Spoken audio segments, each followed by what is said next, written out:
at it again, and I was scrolling through YouTube trying to find some stuff to check out with you guys, and I came across this, and I was like, whoa, wait a minute. What actually is going on around here?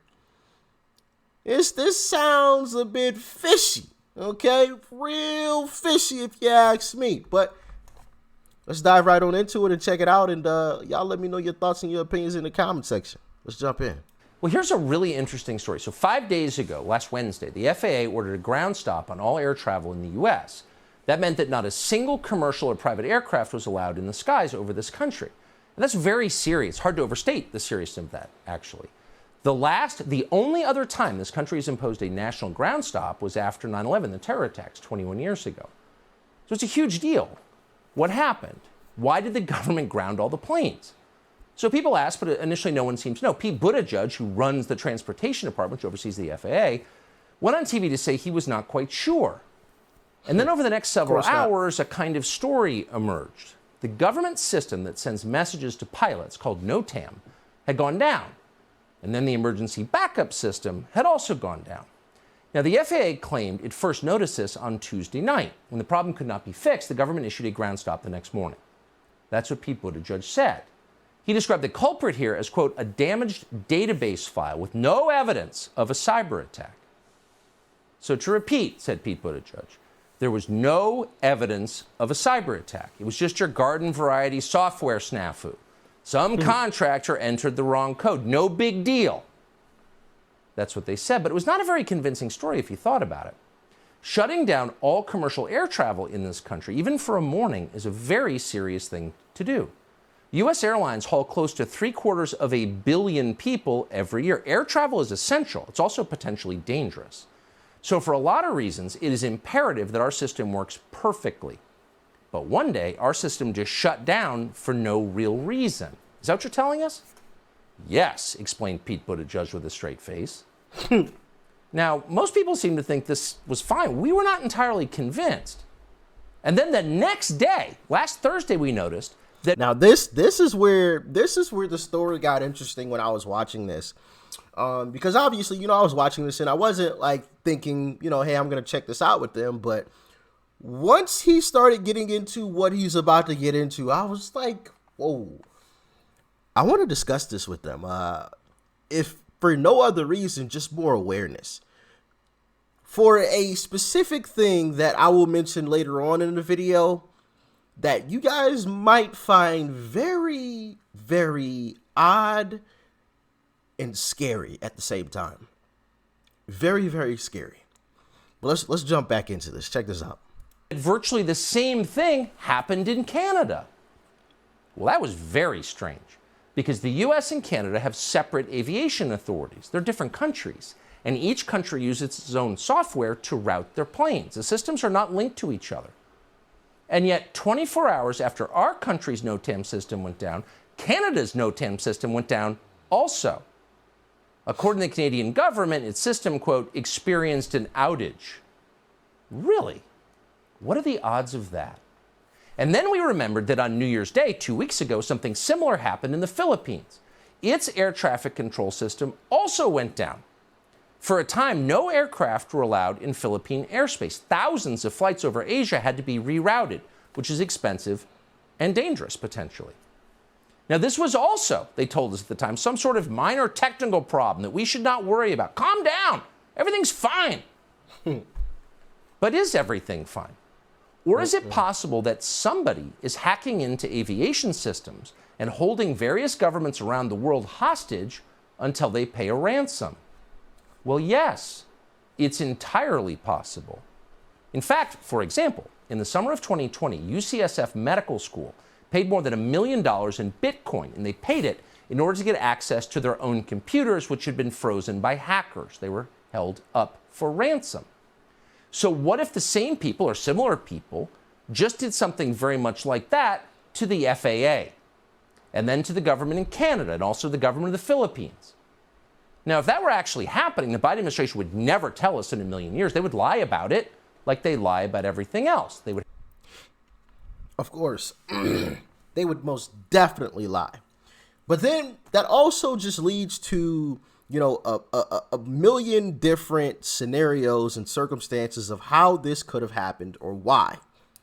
And one of the things that crossed my mind was I remember watching a clip of Schwab, the WEF leader, whatever, and he was speaking about cyber attacks. And I was like, because I remember watching this clip recently. I couldn't tell you an exact day, but it was within like the past week.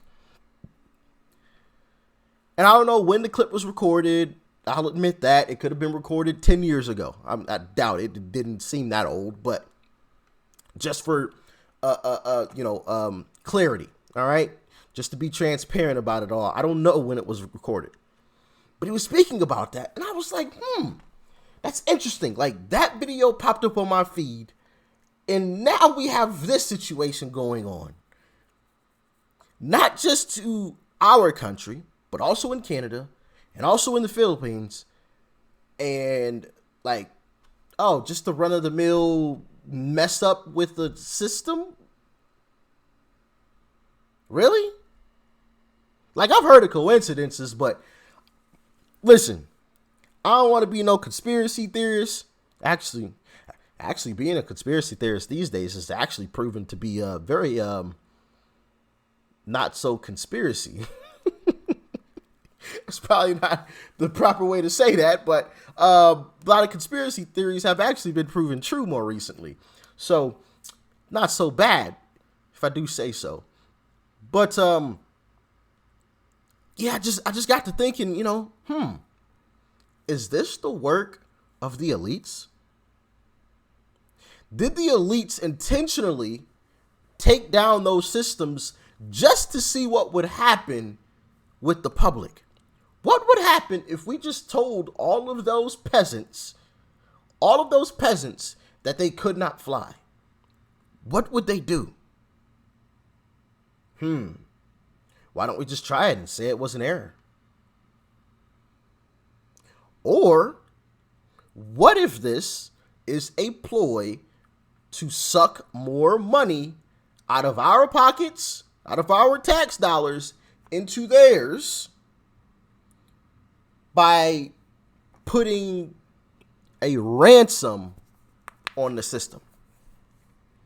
And our government lying and covering it up, saying, that it was just a run-of-the-mill mess up, just a software issue. What if that was the case? So now the gears are really turning, you know what I mean? But let's jump back into this video and finish this up, and then I'll give my final thoughts. Have Mayor Pete claim it was a software glitch from a contractor. And they would lie to us because they would not want us to know that they had been so utterly reckless and negligent and distracted by equity concerns that they had allowed some foreign hostile group to take control of our FAA. But the lie could only cover so much because there would be signs of it. Almost all ransoms like this are paid in Bitcoin. So if the US government was buying huge amounts of Bitcoin in order to pay a ransom, Bitcoin prices would surge, of course. So the question is, has that happened? Oh yes, it has happened. Since the nationwide ground stop last Thursday, the price of Bitcoin has shot up about 20%. Is that a coincidence? We asked Pete Buttigieg to come on the show tonight to let us know. Unfortunately, he did not respond to our request, so we'll keep asking. Really interesting, huh? Very, very interesting. I know some of you probably started watching this video like, what? Why are we talking about planes? And then once you got a little deeper, what are they doing? That is my question. What are they doing? Listen, obviously I can't say with 100% certainty. I can't. I just got to put that out on Front Street just for transparency purposes. I don't have any inside information, obviously. But I feel like I can make an educated guess based upon past experiences and say that there's a possibility that there's something sinister behind this whole situation. In my thought is that That was a test. That was a test to see how we would respond. How would the population respond if we told them you are no longer free to travel to another country? You must stay in place. No more flying. How would they respond? We'll just test it, just for a few hours. Nothing big, nothing major. But what do y'all think? Of course, I could always be wrong. I could be a lunatic. Yeah, of course. Sure. But that's just my assumption. What do y'all think, though? Let me know in the comment section below. Like, share, comment. Hit that subscribe button before you go. Peace and love. I'm out.